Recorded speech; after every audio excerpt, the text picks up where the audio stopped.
예전에는 세계의 전염병 그러면 패스트 흑사병을 말하곤 했습니다. 그래서 이 전염병이라는 것이 멀리 있는 것처럼 느껴지곤 했습니다. 그러나 우리는 코로나를 보내면서 전염병이라는 것이 멀리 있는 것이 아니라 가까이 있다는 것을 알게 되었습니다.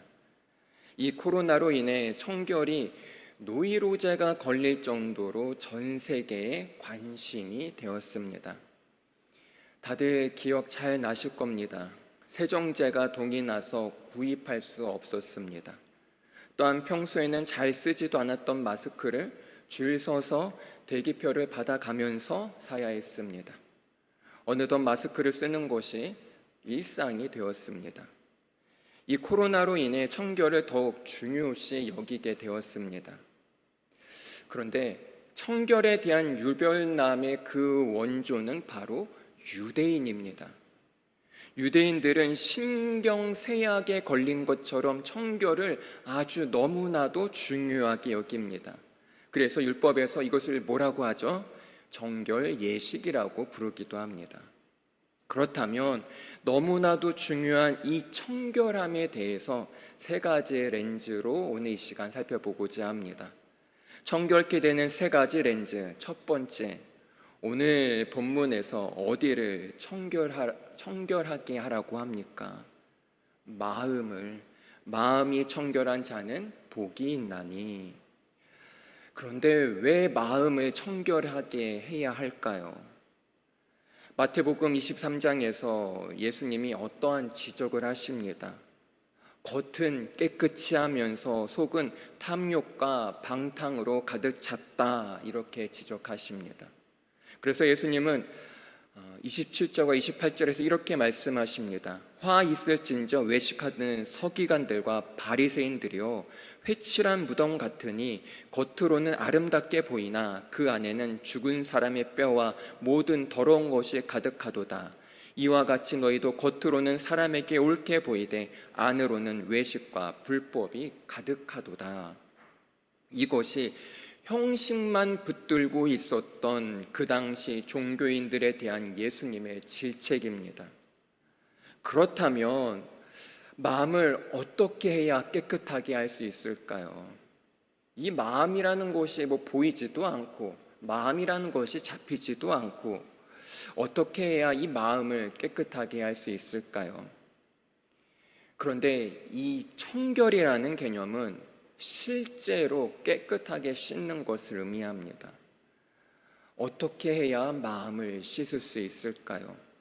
야고보서 4장 8절에서 9절 말씀입니다. 우리 이 말씀 함께 읽겠습니다. 하나님을 가까이 하라. 그리하면 너희를 가까이 하시리라. 죄인들아 손을 깨끗이 하라. 두 마음을 품은 자들아 마음을 성결하게 하라. 슬퍼하며 애통하며 울지어다. 너희 웃음을 애통으로 너희 즐거움을 근심으로 바꿀지어다. 아멘. 우리 방금 읽은 이 8절 말씀을 다시 보면요, 하나님을 가까이 하라. 그리하면 너희를 가까이 하시리라. 죄인들아 무엇을 깨끗이 하라고 하나요? 손을 깨끗이 하라. 두 마음을 품은 자들아 마음을 성결하게 하라. 손이 나옵니다. 손은 우리의 인체 중에서 무엇을 상징할까요? 성경에서 손은 행위를 의미합니다. 바리새인들도 지적의 초점이 어디에 있었나요? 행위입니다. 그들은 열심히 종교적인 형식은 지키고 열심히 신앙생활은 하는데 그들의 속을 들여다보니까 어떤가요? 온갖 그 거짓과 탐욕과 음란이 가득 차 있습니다. 이들은 돈을 좋아하는 자들로 사회에 자리매김되어 있습니다. 그렇다면 무엇이 문제일까요? 손이 문제, 행위가 문제입니다. 그 행위는, 그렇다면 그 나쁜 그 행위는 어디서 나올까요? 속에서 나옵니다. 아까 읽은 말씀 8절을 다시 보면 죄인들아 손을 깨끗이 하라. 그리고 두 마음을 품은 자들아 마음을 성결하게 하라. 우리는 두 개의 마음, 두 마음을 품어서는 안 되고 마음이 그러면 몇 개가 되어야 할까요? 네, 하나가 되어야 합니다. 그렇다면 이 하나의 마음이란 무엇을 뜻할까요? 먼저 두 마음은 정결한 마음, 깨끗함의 반대 개념입니다. 그렇다면 깨끗하다라는 것은 결국 무엇을 의미할까요? 한 마음, 하나의 마음을 품는 것입니다.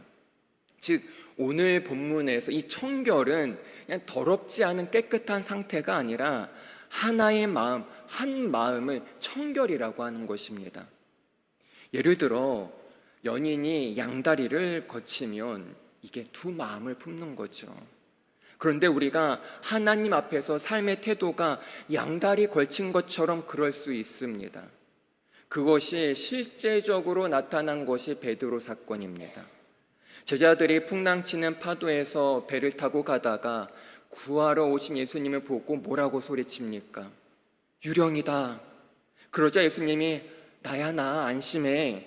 그런데 그것을 믿지 않고 베드로가 뭐라고 하나요? 정말 주님이 맞다면 나를 명해서 걸어오라고 해보십시오. 그래서 예수님이 걸어와라.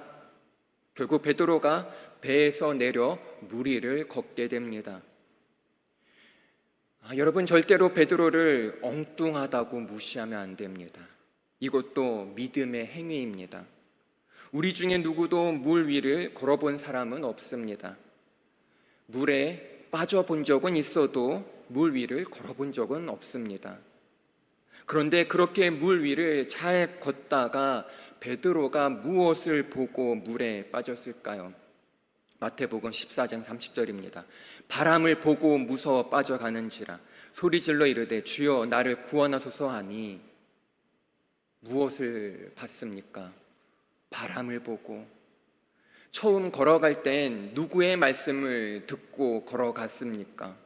예수님의 말씀을 듣고 걸어갔습니다. 오라는 주님의 말씀을 듣고 걸어가다가 시선이 두 개가 되어버립니다. 시선이 두 개가 되면 초점이 흐려집니다. 살다 보면 문제와 어려움을 만나게 됩니다. 고난에 대처하는 두 가지 유형이 있습니다. 첫 번째 유형은 미련스럽게 우직하게 아무 대안도 아무 답도 없는데 그냥 오직 주님만 바라보는 겁니다. 이런 태도를 가진 사람들이 있습니다. 그런데 또 다른 유형이 있습니다. 이 사람은 항상 자기만의 대안이 있습니다. 늘 자기만의 차선책이 있습니다. 항상 여러 가지 대안을 가지고 있습니다. 이게 세상적으로 보면 좋은 것일 수도 있지만 정말 이게 좋은 것일까요? 우리 그리스도인들은 하나님 외에는 다른 대안이 없어야 합니다. 주님의 도우심이 유일한 대안이 될 때 그것이 진짜 정결한 태도입니다. 예를 들어 이 자매와 교제하는데 차이면 다른 자매와 교제하지 이런 대안을 두고 살면 어떻게 될까요? 한 대 맞아야 되겠죠. 옳지 않습니다. 이게 마음이 나뉘어진 거예요. 두 마음을 품고 사는 겁니다. 이것의 전형적인 인물이 누가 있을까요? 야곱을 꼽을 수 있습니다. 야곱은 고향으로 돌아가는 귀향길에서 별의 별짓을 다 합니다. 제일 마지막에 야복강을 건넌 사람이 누구입니까? 야곱입니다. 항상 앞에 형 에서의 분노를 달래줄 대안을 준비해 놓았습니다. 그런데 그 귀향길은 누가 약속하고 누가 명령한 길이었습니까? 하나님이 명령하고 하나님께서 약속하신 길이었습니다. 그런데 그 과정에서도 야곱은 아주 얄팍한 수단을 동원합니다. 심지어 자식들까지 앞으로 보내버립니다. 만약에 에서 형이 한 방 때리면 건너지 않는 사람들은 살겠지, 이런 꾀를 씁니다. 그런데 이런 야곱의 질기고도 질긴 교묘한 삶의 방식 속에 늘 우리의 모습도 섞여 있습니다. 우리 속에 야곱의 본질이 있습니다. 이것이 바로 두 마음을 품은 자. 그러기에 청결한 삶이란 무엇입니까? 주님 외에는 다른 대안이 없는 인생을 말합니다. 이것이 첫 번째 덕목입니다. 그런 다음 두 번째를 살펴보겠습니다. 모두가 잘 아는 시편 23편 1절이 어떻게 시작합니까? 여호와는 나의 목자시니 내게 부족함이 없으리로다. 여호와는 나의 목자시니 내게 부족함이 없으리로다. 우리가 너무나 잘 아는 말씀이지만 이 고백은 어마어마한 이야기입니다. 청결케 되는 것은 바로 관계의 개념입니다. 여호와가 누구의 목자가 되시나요? 나의 목자가 되십니다. 다윗의 고백입니다. 그러고 나서 시편 24편으로 넘어갑니다. 1절을 보면 이렇게 얘기합니다. 땅과 거기에 충만한 것과 세계와 그 가운데 사는 자들아 다 누구의 것입니까? 여호와의 것이로다. 혹시 조금 오래된 드라마인데 미생이라는 드라마를 아십니까? 이 드라마에 보면 인턴 사원 장그래가 나옵니다. 이 장그래는 항상 사람의 사랑과 관계에 목말라 있습니다. 어느 날 회사에서 일을 하다가 실수를 합니다. 그러더니 그 상관인 과장이 야단치는 다른 상사에게 대듭니다. 우리 애가 조금 실수했다고 그렇게 야단을 치냐고. 그 모습에 장그래가 감동을 받습니다. 단순히 이 상사가 편을 들어줘서 감동을 받은 게 아니라 나를 우리로 불러줬다는 거예요. 하나님은 언제나 my people, 내 백성을, 내 자녀를 건드리거나 손대는 것들에 대해서는 하나님이 쌍심지 정도 키는 것이 아니라 전 세계의 역사를 경영하시는 분이 들고 일어나십니다. 감히 내 백성을, 우리도 여호와의 것이지만 그 안에 우리를 중심으로 돌아가는 그 모든 만물도 하나님 아버지의 것입니다. 그러면 그 모든 것들이 누구를 위해 존재할까요? 바로 우리를 위해, 나를 위해. 정말 그렇게 믿어야 합니다. 이것이 사실입니다. 팩트입니다. 그냥 그렇다 치자 이게 아니에요. 요즘에 그렇다 치자라는 신앙이 너무 많습니다. 그래, 신앙적으로 또 교회에서는 성경적으로는 그렇다 치지만 밖에 나가면 세상에서는 이건 이렇게 해야 돼. 이게 너무 많습니다. 이 세상의 주인은, 모든 만물의 주인은 하나님 아버지이십니다. 우리는 그분의 자녀입니다. 이 사실을 기억해야 합니다. 이어서 방금 읽은 시편 24편 3절에서 6절까지의 말씀을 보겠습니다. 여호와의 산에 오를 자가 누구며 그의 거룩한 곳에 설 자가 누구인가? 곧 손이 깨끗하며. 야고보서에서도 무엇이 나왔나요? 손, 바로 삶을 얘기하는 겁니다. 이어서 어디가 청결하나요? 마음이 청결하며 뜻을 허탄한데 한시적인 것, 사라질 것들에 사람들이 목숨을 겁니다. 그것이 바로 허탄한 것에 두지 아니하며 거짓 맹세하지 아니하는 자로다. 그는 여호와께 복을 받고 구원의 하나님께 의를 얻으리니 이는 여호와를 찾는 족속이요 야곱의 하나님의 얼굴을 구하는 자로다. 아멘. 이 청결함의 조건 두 번째, 마음이 청결하다는 것은 어떠한 상황 속에서도 하나님만을, 오직 하나님만을 구하는 것입니다. 삶 속에서 아무리 힘들어서 넘어지든지 무릎이 까지든지 무슨 일을 만나든지 어떠한 고통을 당하든지 그분의 얼굴만을 구하는 태도, 하나님만을 구하는 태도, 오로지 일심 한 마음으로 살아가는 것입니다. 그것이 바로 마음이 청결한 자는 복이 있나니 그들이 하나님을 볼 것이며. 이어서 마지막 세 번째는 히브리서 10장 말씀을 보겠습니다. 먼저 19절 말씀입니다. 그러므로 형제들아 우리가 무엇을 힘입습니까? 예수의 피를 힘입어 성소에 들어갈 담력을 얻었나니. 성소에 들어가려면 죄가 있으면 안 됩니다. 그런데 우리는 들어갈 수 있습니다. 이 담력을 얻었다는 것은 성소에 들어갈 합당한 자격을 얻었다는 것입니다. 어떤 내 용기를 가지고 들어간다는 말이 아닙니다. 그런데 합당한 자격을 어떻게 얻었습니까? 예수의 피를 힘입어. 20절입니다. 그 길은 우리를 위하여 휘장 가운데로 열어놓으신 새로운 살 길이요 휘장은 곧 그의 육체니라. 예수님이 십자가에서 운명하실 때 제일 먼저 나타난 현상이 무엇입니까? 성소의 휘장이 위에서 아래로 찢어집니다. 만약에 아래에서 위로 찢어지면 사람이 찢는 인위적인 찢어짐이 됩니다. 그런데 휘장의 두께가 10cm, 넓이가 11m, 길이가 22m 됩니다. 사람이 찢을 수 없습니다. 그런데 휘장이 위로부터 아래까지 찢어졌습니다. 그렇다면 누가 찢었다는 것입니까? 하나님께서 찢으셨다는 것입니다. 누구를 위해? 우리를 위해, 나를 위해. 아들의 육체를 찢음으로 피를 흘려 우리를 씻어주셨습니다. 우리를 청결하게, 정결하게, 깨끗하게 하셨습니다. 이어서 21절에서 22절 말씀입니다.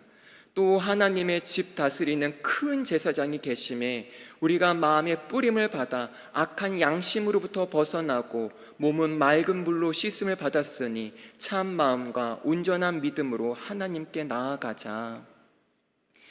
22절 말씀을 다시 보겠습니다. 우리가 어디에 뿌림을 받았나요? 마음에. 우리 심령이, 우리의 마음이 예수님의 피로 뿌림을 받고 악한 양심으로부터 벗어나고 몸은 맑은 물로 씻음을 받았으니 참 마음과 온전한 믿음으로. 여기서 온전하다는 것은 우리가 온전하게 되었다라는 말이 아니라 예수님과의 연합, 예수님과의 하나를 의미합니다. 우리가 잘 아는 누가복음 15장에 탕자의 비유가 나옵니다. 이 둘째 아들이 언제 온전하게 되었습니까? 아버지의 집으로 돌아갈 때 모든 것을 누릴 수 있는 온전한 아들이 되었습니다. 그런데 그 탕자가 자격이 있던가요?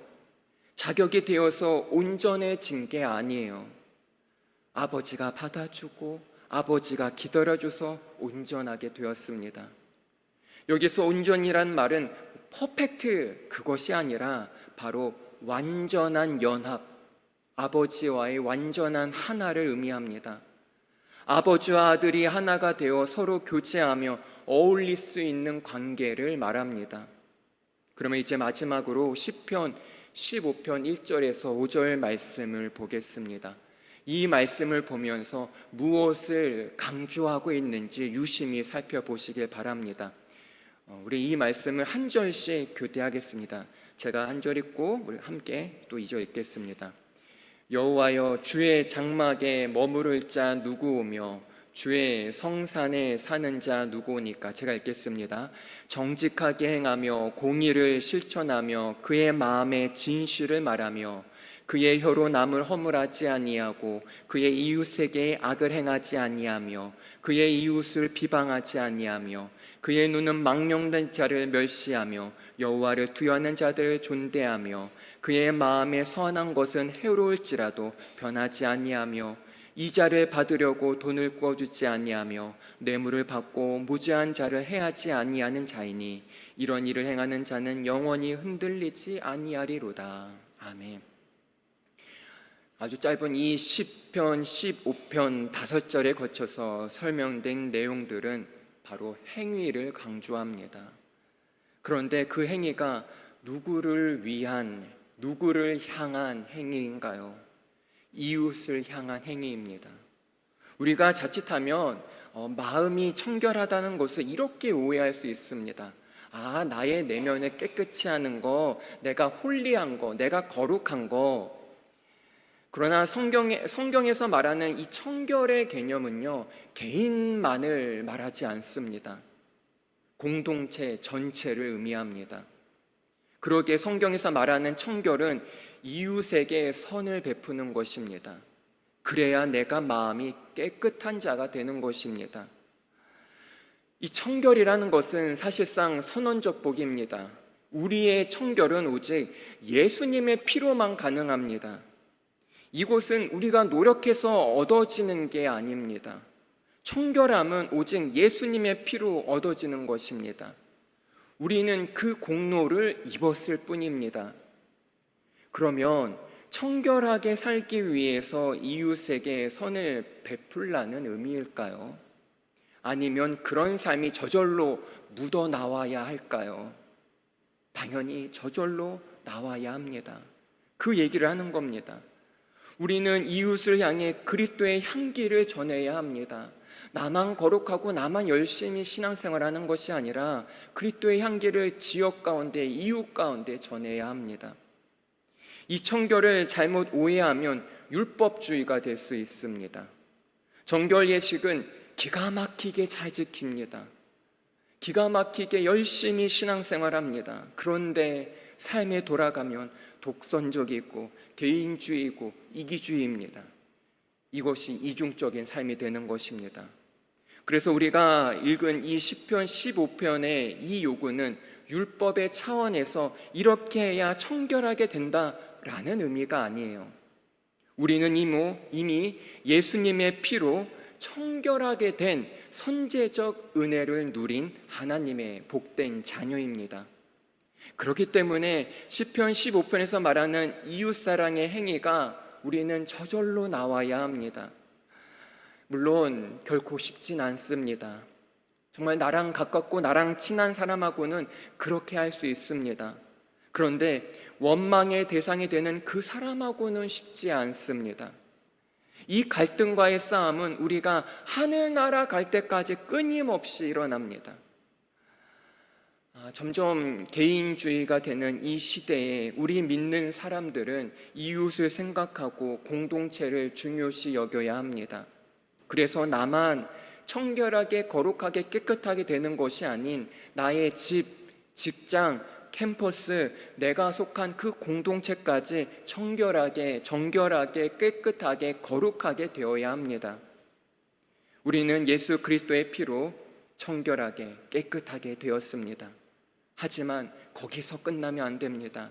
이 사회까지, 내가 속한 그 공동체까지 주님의 보혈로 새롭게 될 때 사람들이 살아 역사하시는 하나님을 보게 됩니다. 바로 우리를 통해, 나를 통해 살아 역사하시는 하나님을 만나길 간절히 소망합니다. 또한 그러한 사회를 이루어나가는 우리 모두가 되길 간절히 소망합니다. 기도하겠습니다.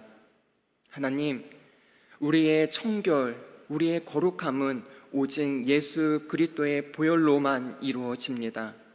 주님의 십자가 앞에서는 나의 노력, 수고, 공로 다 헛될 뿐입니다. 주님의 보혈로 우리를 정결하게, 깨끗하게, 거룩하게 하여 주시옵소서. 그리하여 예수 그리스도의 사랑을 이웃과 이 지역에 널리 알리며 증거하는 주님의 귀하고 아름다운 자녀들 되게 하여 주시옵소서. 감사합니다. 예수님의 이름으로 기도합니다. 아멘.